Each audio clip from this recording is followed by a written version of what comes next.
Salve pessoal, tudo bem com vocês? Tudo certinho, tranquilo e sereno, beleza? Mais um vídeo aqui sobre Geração de 30 agora, vocês vão acompanhar os principais autores e obras. A gente fez uma tabela, né, esquematizando aqui essas informações para facilitar a visualização e a memorização.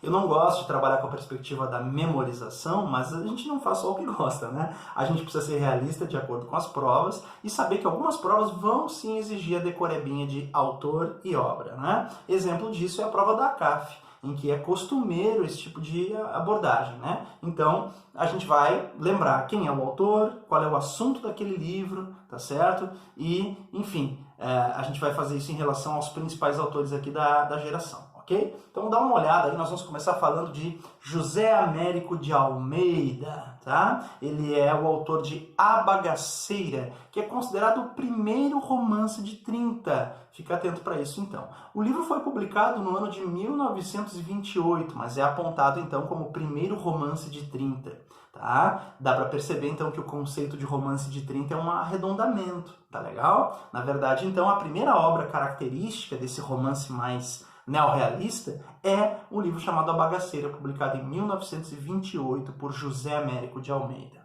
O tema é o tema dos engenhos açucareiros, o tema da cana-de-açúcar. Eu devo dizer a vocês que poderíamos até incluir aqui também o tema dos retirantes da seca nesse livro, tá bom? Não seria errado pensar no livro A Bagaceira como um livro que aborda também o tema dos retirantes. Eu coloquei ali cana-de-açúcar porque o tema dos engenhos é o tema principal, tá?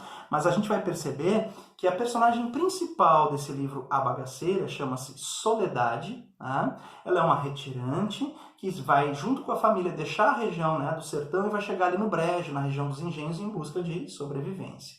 Ela acaba sendo violada pelo senhor de engenho, chamado Dagoberto Marçal, né?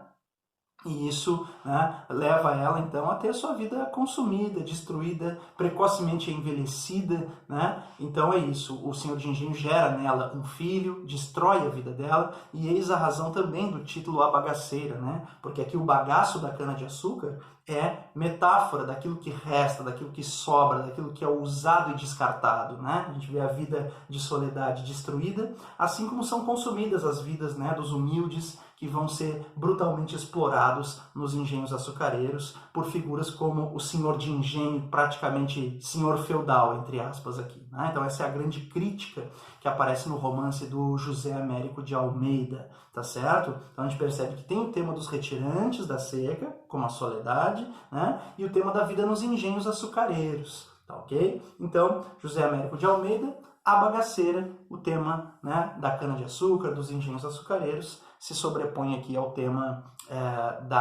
dos retirantes da seca, ok? Importante, então, esse livro como o primeiro romance de 30, tá? Já apareceu na prova da CAF referência à Bagaceira, ao fato de ter sido o primeiro romance de 30, enfim, então é importante a gente ficar atento. A gente segue aqui com um comentário a respeito da Raquel de Queiroz. Raquel de Queiroz foi a primeira mulher na Academia Brasileira de Letras, certo? Vocês vejam que não só na academia, mas se a gente for pensar também no nosso roteiro de estudos para vestibulares, ela é a primeira mulher na literatura que nós estudamos, né? O que é lamentável. Não é uma escolha nossa aqui, né? Porque nós apenas colocamos os conteúdos de acordo com aquilo que as provas exigem, né? O papel do pré-vestibular não é ditar os conteúdos, mas preparar vocês para os conteúdos que são ditados pelas provas né, elaboradas dentro das universidades. Lamentavelmente, a gente não tem referências a mulheres anteriores a Raquel de Queiroz na literatura. Ah, professor, mas na geração de 22 a gente vê a Tarsila do Amaral. Ok, a Tarsila é pintora, né? A Tarsila é artista plástica. Então, na literatura, a primeira mulher que consegue esse espaço de destaque a ponto de ter sua obra colocada aqui dentro desse sistema literário, dentro do que a gente chama de cânone literário, é a Raquel de Queiroz. Tá certo? Então, isso dela ser a primeira mulher na Academia Brasileira de Letras me traz à memória aqui a questão, por exemplo, da Júlia Lopes de Almeida, autora de Ânsia Eterna, né, que é o livro de contos que o vestibular da UFSC colocou para o final do ano. A gente percebe ali que a Júlia Lopes de Almeida foi uma das fundadoras da Academia Brasileira de Letras, idealizadora da academia, e ficou de fora, né, do quadro dos acadêmicos por ser mulher. Então, Vocês percebem que a gente dentro de um quadro, né, muito, digamos, monopolizado pelos homens, dentro dessa sociedade patriarcal, machista, era muito difícil para que as mulheres fizessem a sua obra ser reconhecida. Tá? Então, é importante que a gente tenha também essa consciência de que as mulheres produziam, né, com igual ou maior qualidade que os homens, e muitas vezes a sua obra era ignorada, né, era marginalizada, enfim. Então, a Raquel de Queiroz acabou conseguindo romper um pouco dessa hegemonia ou dessa bolha, né, em que somente as obras dos homens costumavam ser valorizadas, tá bom? Então, muita importância aqui para a participação da Raquel de Queiroz nesse quadro aqui da literatura modernista de 30. A Raquel é autora de um livro chamado O 15, que é o livro mais importante aqui dela para as provas, não é? Porque o 15 é um livro de estreia dela, inclusive, né? Ela era uma jovem romancista, mas que desponta com essa obra. O título se justifica pela referência aqui à Grande Seca de 1915, tá?